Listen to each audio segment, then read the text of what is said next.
ദേശീയപാത നവീകരണവുമായി ബന്ധപ്പെട്ട് കായംകുളത്തെ ജനങ്ങളെ advocate M Arif M P വഞ്ചിച്ചുവെന്ന് ആലപ്പുഴ ലോക്സഭാ മണ്ഡലത്തിലെ NDA സ്ഥാനാർത്ഥി ശോഭാ സുരേന്ദ്രൻ പറഞ്ഞു. കേന്ദ്ര ഗതാഗത വകുപ്പ് മന്ത്രി നിതിൻ ഗഡ്കരിയുമായി ഒരിക്കൽ പോലും നേരിട്ട് MP ഉയരപാത സംബന്ധിച്ച് ചർച്ച നടത്തിയിട്ടില്ല. വിഷയവുമായി ബന്ധപ്പെട്ട് തനിക്ക് ലഭിച്ച നിവേദനം കേന്ദ്രമന്ത്രി രാജീവ് ചന്ദ്രശേഖറിന് കൈമാറിയിട്ടുണ്ടെന്നും ഉചിതമായ നടപടി ഉണ്ടാകുമെന്നും കായംകുളത്ത് അവർ പറഞ്ഞു. ദേശീയപാതയുടെ കാര്യത്തിൽ കായംകുളത്തെ ജനങ്ങളെ അഡ്വക്കേറ്റ് എം ആരിഫ് MP വഞ്ചിച്ചുവെന്ന് ആലപ്പുഴ ലോക്സഭാ മണ്ഡലത്തിലെ NDA സ്ഥാനാർത്ഥി ശോഭാ സുരേന്ദ്രൻ പറഞ്ഞു. കേന്ദ്ര ഗതാഗത മന്ത്രി നിതിൻ ഗഡ്കരിയെ കണ്ട് കായംകുളത്ത് ഉയരപാത നിർമ്മിക്കണമെന്ന ആവശ്യത്തെക്കുറിച്ച് ചർച്ച ചെയ്യാൻ ആരിഫ് MP തയ്യാറായില്ല. കേരളത്തിലെ മറ്റ് 19 MPമാരും ഇക്കാര്യത്തിലൊന്നും നടപടി സ്വീകരിച്ചില്ല.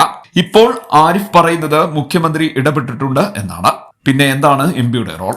ഇവിടുത്തെ MP ആലപ്പുഴയിലെ കായംകുളം നിയോജക മണ്ഡലത്തിലെ ജനങ്ങളോട് ഏറ്റവും വലിയ ക്രൂരതയും ചതിയുമാണ് ചെയ്തത്. എന്താ കാര്യം? ഇവിടെ നിന്ന് കേരളത്തിൽ നിന്ന് ആകെ ജയിച്ച ഒരു ജനപ്രതിനിധി എന്ത് ചെയ്യണം? ജനപക്ഷത്ത് നിൽക്കണം. ആരാണ് ദേശീയപാതയുടെ മിനിസ്റ്റർ? ശ്രീമാൻ നിതിൻ ഗഡ്കരിയാണ്.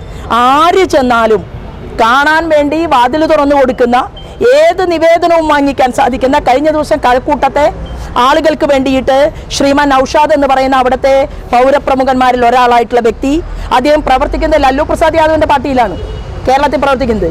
പക്ഷേ ലല്ലു പ്രസാദ് യാദവിന്റെ പാർട്ടിയിലാണ് പ്രവർത്തിക്കുന്നതെങ്കിലും എന്നെ കാണാൻ വന്നു, അവിടെ അപ്പോയിൻമെന്റ് എടുത്തു. അവർക്ക് പറയാനുള്ള കാര്യം നിതിൻ ഗഡ്കരിജിയുമായിട്ട് പറയാൻ, കൺവേ ചെയ്യാൻ വേണ്ടിയുള്ള സാഹചര്യം നമുക്കുണ്ടാക്കി. അവർ കണ്ട് കഴിഞ്ഞ ദിവസം അത് അവരുടെ തന്നെ ഫേസ്ബുക്കിലും പേപ്പറിലും ഒക്കെ തിരുവനന്തപുരം ജില്ലയിൽ വന്നിരുന്നു.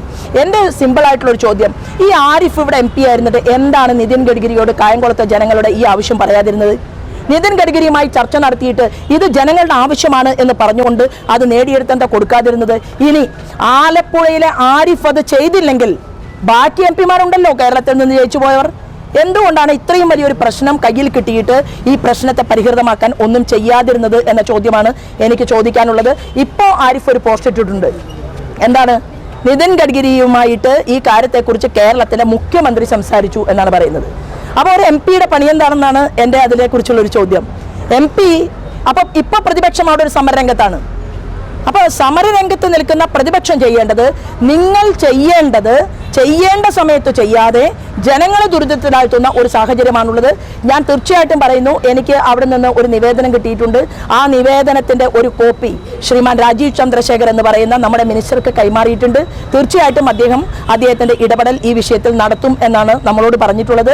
തീർച്ചയായിട്ടും തെരഞ്ഞെടുപ്പിൻ്റെ ഈ തിരക്കിനിടയിലാണ് ഞാൻ അവരുമായിട്ട് സംസാരിച്ചിട്ടുള്ളത്. ദേശീയപാതയിൽ കായംകുളത്ത് ഉയരപാത നിർമ്മിക്കുന്നതിനെ സംബന്ധിച്ച് തനിക്ക് ലഭിച്ച നിവേദനം കേന്ദ്രമന്ത്രി രാജീവ് ചന്ദ്രശേഖറിന് കൈമാറിയിട്ടുണ്ടെന്നും ഉചിതമായ നടപടി സ്വീകരിക്കുമെന്നും ശോഭാ സുരേന്ദ്രൻ കായംകുളത്ത് പറഞ്ഞു.